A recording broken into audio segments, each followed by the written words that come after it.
മഹലലേലിൻ്റെ ജീവിതകാലം 895 വർഷമായിരുന്നു. അവനും മരിച്ചു. യാരെദിന് 162 വയസ്സായപ്പോൾ ഹെനോക്ക് എന്ന പുത്രനുണ്ടായി. ഹെനോക്കിൻ്റെ ജനനത്തിനു ശേഷം യാരെദ് 800 വർഷം ജീവിച്ചു.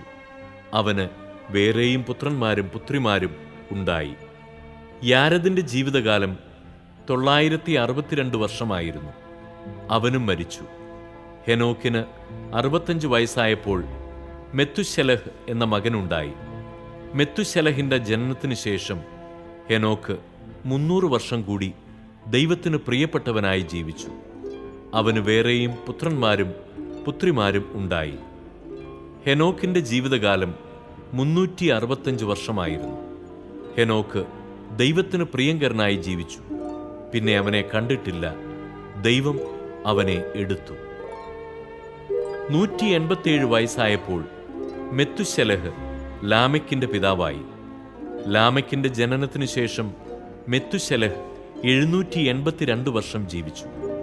അവന് വേറെയും പുത്രന്മാരും പുത്രിമാരും ഉണ്ടായി. മെത്തുശലഹിൻ്റെ ജീവിതകാലം 969 വർഷമായിരുന്നു. അവനും മരിച്ചു. ലാമെക്കിന് 182 വയസ്സായപ്പോൾ ഒരു പുത്രനുണ്ടായി.